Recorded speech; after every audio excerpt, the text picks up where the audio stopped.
Olá, bem-vinda e bem-vindo à primeira aula do nosso curso sobre Idade Média. Essa é a nossa primeira aula de 12, e nessa primeira aula eu quero estabelecer alguns conceitos, antes da gente começar a ver história mesmo, né?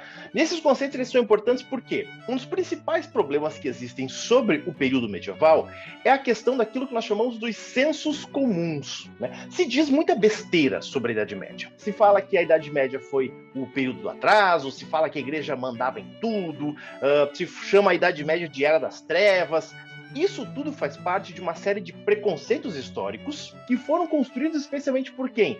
Pelo pessoal do Renascimento e do Iluminismo. O pessoal do Renascimento e do Iluminismo é um pessoal bacana? Sim, é um pessoal muito bacana. Trouxe vários avanços importantes, várias discussões importantes, questão artística, questão da matemática, questão das ciências, do pensamento humano. Assim, é sem precedentes esse movimento. Mas, ao mesmo tempo, todo mundo erra. E o principal problema deles com a Idade Média era o quê? A principal característica que une Renascimento e Iluminismo é a questão do humanismo e do antropocentrismo, certo? Bom, a Idade Média, como todos nós sabemos, é um período muito marcado pela presença do teísmo, né? Ou seja, tudo girava em torno de Deus e assim por diante. Então, o pessoal do Renascimento e do Iluminismo gostava muito, mas muito, de um período anterior à Idade Média, o período conhecido como o período clássico, era clássica, ou até mesmo o período greco-romano, pois lá na filosofia clássica havia toda uma atenção especial também para o ser humano, para o antropocentrismo e assim por diante. Tudo bem, né? São questões de visões que se constroem. Mas aí o que acontece? Esse pessoal lá do Renascimento olhava lá para o período clássico e entre o ponto A e o ponto B tinha algo no meio, ou seja, a Idade Média, porque ela estava no meio. Só que esse período, ele não pode ser simplesmente assim desprezado. Ele não é irrelevante, sabe? No melhor estilo assim, tem um negócio aqui no meio me atrapalhando. Não é assim. Não é assim mesmo. Inclusive, a gente vai entender o porquê ao longo dessas aulas. Primeiro de tudo, que o período chamado Idade Média, né? Nós colocamos ele ali entre mais ou menos o século V e o século XV. Ou seja, é um período de 10 séculos. 1000 anos, ou seja, um período longo, e ao mesmo tempo, se a gente for considerar apenas o continente europeu, é um período longo e diverso culturalmente, né? A Europa, ela é um continente extremamente rico, com diversas visões culturais. Você tem os francos, os anglo-saxões, você tem os vikings, você tem os latinos, você tem os normandos. Poxa, tem uma infinidade de culturas ali. Então, óbvio que diversas culturas num longo período de tempo, não existe uma estabilidade, não existe uma normatividade. Existe um monte de acontecimentos. Então é muito complicado a gente olhar assim e dizer assim, Idade Média, período onde a igreja mandava tudo. Não, é mais complexo do que isso, tá? Inclusive, eu vou até abrir aqui a minha tela, ó, para desenhar algumas coisas para vocês, para a gente visualizar melhor esse processo. Vamos colocar aqui, ó, o ano de 476, depois de Cristo, obviamente, né? Ou seja, século V. E o outro ano aqui, ó, eu coloco 1476, né, que é o século XV. Ou seja, as balizas oficiais da Idade Média. Essas datas, elas são consideradas pela historiografia francesa, que é uma das historiografias que mais estudou o período medieval. Bom, no ano de 476, nós temos a queda do Império Romano do Ocidente, né, quando então as tropas do bárbaro, né, mas lá do germânico Alarico invadem Roma, saqueiam Roma, e inclusive agora o último imperador latino vai ser tirado do trono romano. Tudo isso está acontecendo aqui. E em 1476, o que eu tenho? Eu tenho a queda de Constantinopla, que era então a capital do Império Bizantino. E isso vai fazer com que o trânsito de cristãos entre a Europa e o Oriente Médio ele seja diretamente prejudicado. Isso vai acarretar uma série de consequências que, óbvio, a gente vai ver ao longo das nossas aulas. Eu não vou ficar falando aqui agora para não atravessar muitas coisas. Enfim, esse período aqui, vamos arredondar aí, né, 1000 anos, até porque aqui, desculpem, não é 476, né? Eu fui no 476 aqui e joguei 476 aqui também. Aqui, perdão, deixa eu apagar aqui, ó, é 1453. Pronto, aqui puxei só o 476, né? Mas enfim, arredondando dá 1000 anos aí, certo? Esse período que nós costumamos chamar de Idade Média, a historiografia ela divide em dois. Quais são esses dois períodos? A Alta Idade Média e a Baixa Idade Média, que vai atingir aqui, ó, o seu ponto, né, o seu cume, vamos dizer assim, ó, no século XI, que é exatamente quando começam os eventos que nós conhecemos como as Cruzadas. Tá?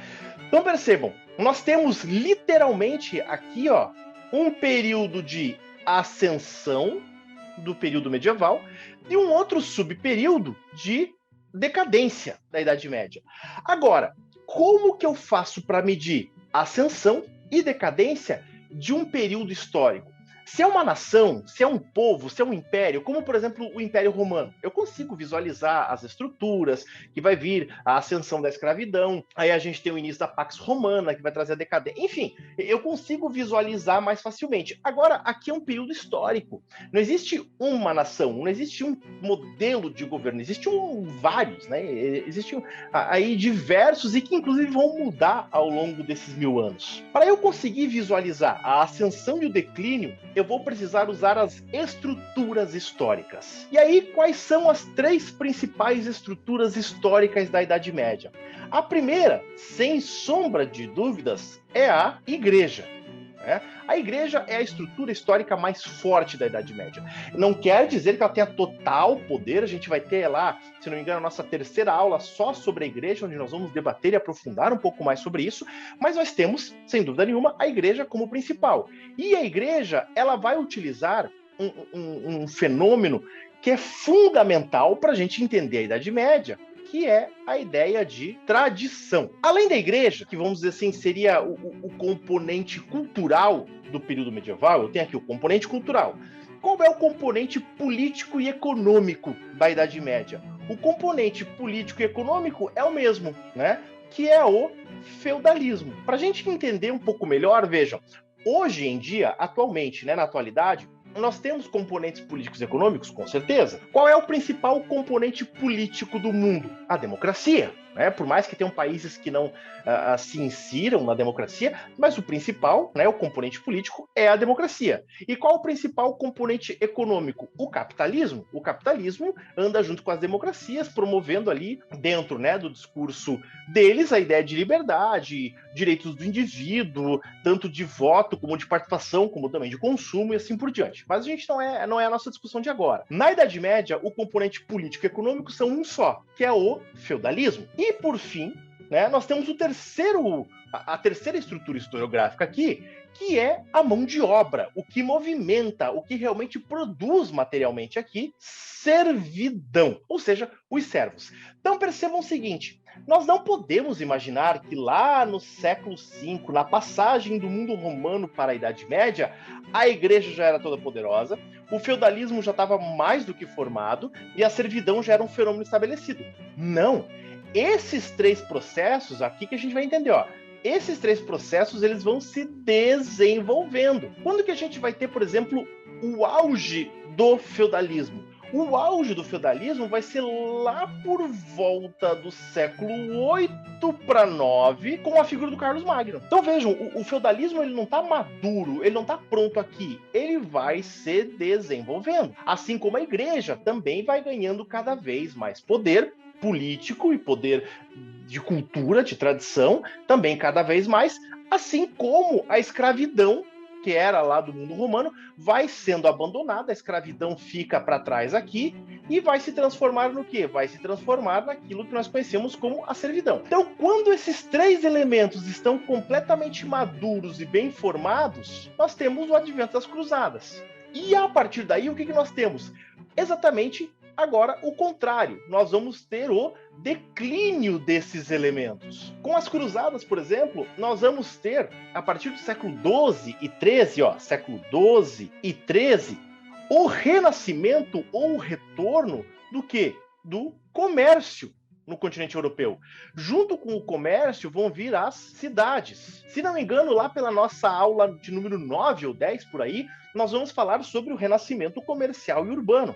O renascimento comercial e urbano, ele vai atingir em cheio o feudalismo, porque o feudalismo é uma estrutura eminentemente rural. Comércio e cidades não cabem dentro de um elemento rural. Vocês estão entendendo que eu estou falando do declínio aqui? E junto com o comércio começam a surgir o quê? obviamente, comerciantes, que nós vamos chamar mais tarde de burguesia, que começam a implodir a servidão. Estão vendo? Então estão vendo como esses três elementos, quando eu entendo eles num crescimento e depois quando eu entendo eles num declínio, eles ajudam a gente a compreender a ascensão e a queda da Idade Média. Ao longo das nossas aulas, nós vamos falar exatamente sobre o quê? Nós vamos falar exatamente sobre a construção desses processos. Vamos ver aos poucos a construção do feudalismo, a construção, obviamente, da igreja e depois também o declínio deles todos. Espero que vocês tenham gostado dessa pequena introdução. Quero que, se vocês tenham dúvidas, né, comentem, mandem mensagem, falem comigo. Eu estou aqui disponível para vocês, certo? Um grande abraço a todos e boas aulas para todos nós.